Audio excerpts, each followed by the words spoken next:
Buonasera, ben ritrovati a un nuovo appuntamento con l'informazione di Telefriuli. Continua la campagna vaccinale in Friuli Venezia Giulia, oggi con l'apertura di un centro a Tarcento, 1000 tra over 80 e parenti di persone fragili che in giornata hanno ricevuto la prima dose.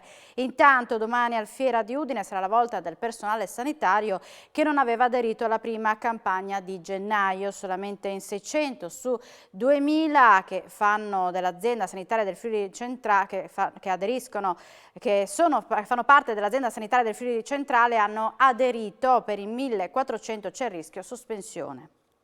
Mettere in sicurezza prima possibile gli over 80 è l'obiettivo della regione. L'80% della popolazione anziana, 125.000 persone, ha già ricevuto la prima somministrazione, ma ci sono alcune zone dove la percentuale è ancora bassa. Per questo oggi è stato aperto il punto vaccinale a Tarcento, lunedì sarà la volta di Gemona, dove arriverà il commissario Figliuolo. Era un punto in cui la popolazione vaccinata oltre ottantenne aveva leggermente un livello di una percentuale leggermente più bassa rispetto agli altri territori, quindi abbiamo deciso di aprire questo punto vaccinale anche qui. Domani sarà il turno dei sanitari che non si erano prenotati in occasione della prima campagna vaccinale a gennaio. La nostra richiesta è rispetto ai sanitari: vaccinatevi, è importantissimo per voi, ma è importantissimo anche per i cittadini che poi usufruiscono dei servizi sanitari, quindi per noi è fondamentale che la maggioranza, sarebbe bello tutti quanti i sanitari si vaccinassero. L'adesione però è stata bassa, solo in 600 su 2000, domani si recheranno in Fiera e alla Tisana, dove sono stati allestiti gli hub.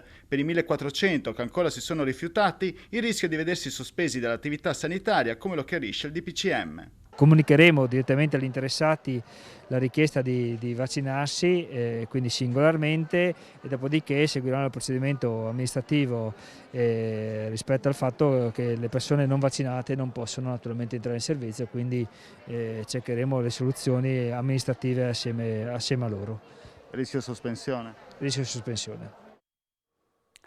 Organizzazione perfetta e pochi ritardi, così i neovaccinati esprimono la loro soddisfazione dopo aver ricevuto la prima dose. Se lo facciamo tutti, dicono, usciamo più velocemente dall'emergenza. Com'è andata? Bene, bene. Anche i tempi di attesa corti, tutto bene. Soddisfatto? Non aveva dubbi di fare questo vaccino? Ha mai avuto dubbi? No. Perché? Prima cosa per salvaguardare la vita e dopo anche per gli altri, per essere tutti assieme e di poter ritornare liberi un po'. Sono contentissimo, veramente, complimenti. Sono organizzati bene qua in Friuli, sì. Come in Germania? Forse meglio. L'organizzazione è stata ottima, secondo me. I tempi sono normalmente rispettati con quei minimi ovvi ritardi perché qualcuno si dilunga un po' di più per necessità. Insomma. Io ero molto ansioso. C'è stata una grande tensione precedente, no? Quest'ansia è sparita? E l'ansia è sparita quando ci si è messi dentro la macchina, insomma, quindi quando sono entrato e quindi ho cominciato a vedere come procedevano le cose. Contento di averlo fatto? Sì, certo.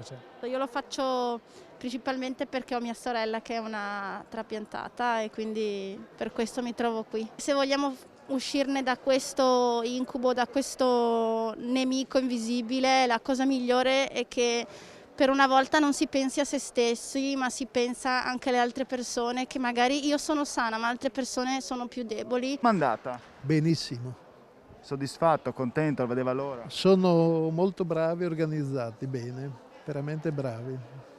Non me l'aspettavo. Il Friuli Venezia Giulia si colloca al quarto posto in Italia per il livello di soddisfazione dei cittadini in relazione ai servizi sanitari erogati durante l'emergenza. Risulta da un'indagine dell'Istituto di Management della Scuola Superiore Sant'Anna di Pisa, un risultato gratificante per i professionisti, commenta il vicepresidente Riccardi, è una bella risposta per quanti ci criticano, chiedono audizioni e presentano esposti. Quasi 7 cittadini su 10 del Friuli Venezia Giulia si dicono soddisfatti rispetto ai servizi erogati dal sistema sanitario regionale durante la pandemia. In Italia sono meno di 5 su 10. A livello nazionale siamo quarti, dopo Provincia Autonoma di Trento, Emilia-Romagna e Veneto.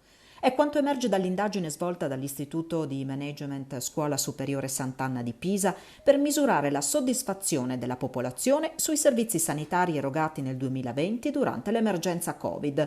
Un questionario online è stato sottoposto a poco meno di 11.000 italiani. In generale ne emerge la sostanziale tenuta del sistema. A livello italiano il 47,5% della popolazione è soddisfatto dell'assistenza sanitaria ricevuta durante la pandemia, il 29,5% dà un giudizio medio, mentre il 23% si dichiara insoddisfatto. In Friuli Venezia Giulia è abbastanza o totalmente soddisfatto il 66,8% dei cittadini, esprime un giudizio medio il 22,7%, è insoddisfatto il 18,2%. Chi ha contratto l'infezione si dichiara più soddisfatto del servizio ricevuto rispetto a chi non è stato contagiato. In particolare chi è stato preso in carico dal sistema, sia in termini di tracciamento che di visite domiciliari, risulta significativamente più soddisfatto di chi non è stato preso in carico attivamente.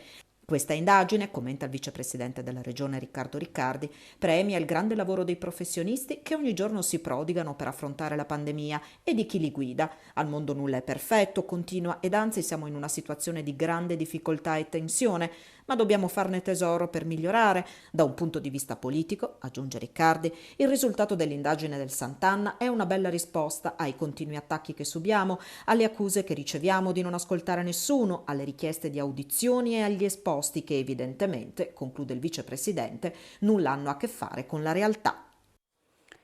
Domani saremo costretti a rallentare e non riusciremo a raggiungere il target di vaccinazioni dopo che per tutta la settimana l'abbiamo superata a causa del flusso delle dosi, questo in relazione anche alla necessità di prevedere una quota di accantonamenti per garantire i richiami. Si tratta di una strategia che sottoporremo direttamente lunedì al commissario Figliuolo. Lo ha detto oggi a Tarcento il vicegovernatore con delega alla salute del Friuli Venezia Giulia Riccardo Riccardi nel corso della visita al centro, accompagnato tra gli altri dal sindaco Mauro Steccati. Come ha spiegato lo stesso Riccardi, è proprio il rispetto dei tempi di consegna delle dosi a preoccupare, in un quadro in cui il flusso di vaccini Pfizer si è rivelato essere più regolare rispetto agli altri, AstraZeneca in particolare.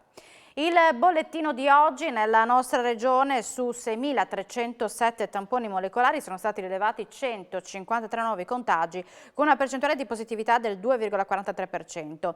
Sono inoltre 2.091 i test rapidi antigenici realizzati, dai quali sono stati rilevati 51 casi, 2,44%. I decessi registrati sono 7, a cui si aggiunge un pregresso del 7 aprile scorso. I ricoveri nelle terapie intensive scendono a 37, così come quelli in altri reparti che calano a 291. Proseguono nel frattempo le positività e gli isolamenti nelle scuole. L'ultimo caso ha coinvolto la scuola elementare Dante Alighieri di Gradisca di Sonzo a seguito di un contagio riscontrato su un insegnante esterno. Sono così finiti in quarantena gli alunni di 2 classi terze, i loro insegnanti e le collaboratrici scolastiche in servizio il 20 aprile. La disposizione proseguirà fino a martedì 4 maggio.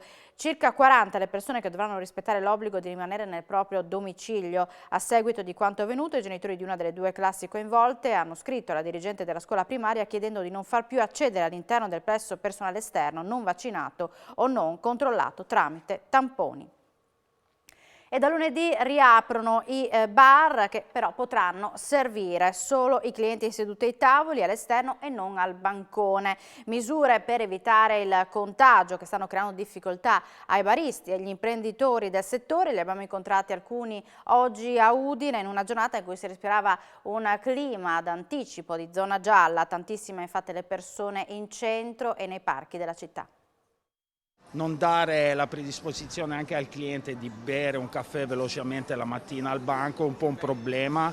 È ufficiale, da lunedì in zona gialla non si può servire al bancone nei bar. A confermarlo il prefetto di Trieste Valenti dopo aver chiesto un chiarimento al Ministero.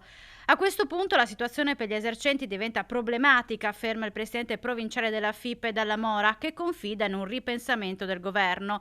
Di fatto, da lunedì, per chi è sprovvisto di posti all'esterno, sarà come essere di nuovo in zona arancione e se pioverà c'è chi minaccia la chiusura. Se provi si chiude, c'è poco da fare in questo momento quando si può fare altro. Io speravo che magari entro ieri, che era venerdì ultimo giorno lavorativo prima del cambio di zona, speravo arrivasse un chiarimento, ci dicessero Se diluvia, metà del pranzo, della cena, portatevi dentro i clienti. Chiaramente non può arrivare, sarebbe assurdo aspettarselo perché ci sono queste regole e noi non sappiamo cosa fare. Abbiamo qualche ombrellone, però se ti piove nel piatto. Se piove sotto la tendina si rimane chiusi. Oggi a Udine intanto si respirava un anticipo di zona gialla. Affollato il parco in piazza Primo Maggio come le vie del centro. In molti hanno approfittato per fare shopping o una passeggiata gustando un gelato da sport. Con il passaggio del Friuli Venezia Giulia in zona gialla, i musei si preparano a riaprire le loro sale e le visite. Partirà già da lunedì il Museo Archeologico Nazionale di Cividale del Friuli. Il giorno successivo apriranno al pubblico anche le sale del Museo Archeologico Nazionale di Aquileia, quelle del Museo della Grande Guerra e del Museo della Moda di Borgo Castello Gorizia e di Villa Manindi passeranno di Codroipo. Poi rimane anche la scienza interattiva raccontata dall'immaginario scientifico di Trieste, che da martedì accoglierà i visitatori al magazzino 26 del Porto Vecchio. Nel rispetto delle misure anti-Covid è necessaria la prenotazione. Il partito si schiera per un fotovoltaico a terra sostenibile che non consumi natura né suolo agricoltura. Il progetto di legge regionale è stato presentato oggi dal segretario regionale Cristiano Sciaurli con la collega Maria Grazia Santoro e la responsabile ambiente del PD Saravito. La situazione viene definita dai DEM urgente e drammatica per l'arrivo di domande per un utilizzo di 500 ettari. Rischiamo, dicono i DEM, di trovarci con centinaia di ettari occupati e un paesaggio stravolto. È una proposta che noi abbiamo ritenuto di fare anche urgentemente perché nel silenzio spesso più assoluto abbiamo notizia che circa 500 ettari di territorio regionale in questo momento siano interessati da richieste e domande di impianti fotovoltaici a terra. Noi dobbiamo dire due cose e dirle in maniera chiara. Uno, siamo consci degli obiettivi FAIR, quindi di aumentare l'approvvigionamento energetico attraverso fonti di energia rinnovabili, ma siamo anche consci e siamo convinti che la tutela del suolo e il consumo del suolo, la tutela della biodiversità siano obiettivi altrettanto importanti. E tralascio ovviamente tutte le ricadute riguardanti la potenzialità turistica di alcune aree della nostra regione e ovviamente anche quelle scelte di politica agricola. La prima cosa che chiediamo è una regione che governi questi processi e faccia una regia anche attraverso i suoi strumenti pianificatori. Una regione che non lasci soli comuni e privati nelle interlocuzioni rispetto a impianti di questa portata. Due, una regione che con coraggio mette in campo degli incentivi. Siamo allo sport, domani l'Udinese torna in campo contro il Benevento con l'imperativo, ferma mister Gotti, di archiviare il discorso salvezza. 4 le sconfitte rimediate dell'Udinese nelle ultime 5 gare, quello che ci ha penalizzato, ha affermato l'allenatore dell'Udinese, sono stati gli episodi e dettagli su questo aspetto, domani non possiamo sbagliare. Quanto agli indisponibili, Gotti ha problemi in attacco, fuori Nesturowski che lunedì verrà visitato a Roma e in forse anche Lorente in lizza per un posto il 18enne Braff. Nel frattempo il Pordenone Calcio oggi ha pareggiato 2-2 contro il Pisa e resta al 13° posto in classifica. Ramarri costretti a rincorrere per tutta la gara, passati in svantaggio dopo appena 3 minuti in 10 uomini per l'espulsione di Barisona all'inizio della ripresa. Segno per i biancoverdi, Ciurria su rigore e Zammarrini. Appuntamento con la grande box domani a Lignano Sabbiadoro, domani il medio massimo Nicola Ceriani indosserà nuovamente i guantoni in una sfida di alto livello. Sentiamo. A quasi 2 anni di distanza dall'ultimo incontro, il medio massimo udinese Nicola Ceriani torna sul ring a 33 anni per una sfida di pugilato professionistica. Il boxer dei Rizzi affronta a Lignano Sabbiadoro il bosniaco Demir Gudamic nel match clou della riunione organizzata dalla Palestra Reattivo nell'impianto comunale della località balneare. Ceriani, che dall'inizio di giugno del 2019 fu sconfitto da Davide Faraci nel duello che valeva il tricolore dei mediomassimi, prova a tornare in auge in una carriera che comunque gli ha riservato 3 titoli italiani tra i professionisti e il guanto d'oro tra i dilettanti. Ho deciso di tornare a combattere così perché mi sentivo proprio un vuoto dentro, diciamo, ultimamente, no? ho visto che sono riuscito a rimettermi in forma discretamente e così ho deciso di prendere la palla al balzo e di fare questo match di rientro.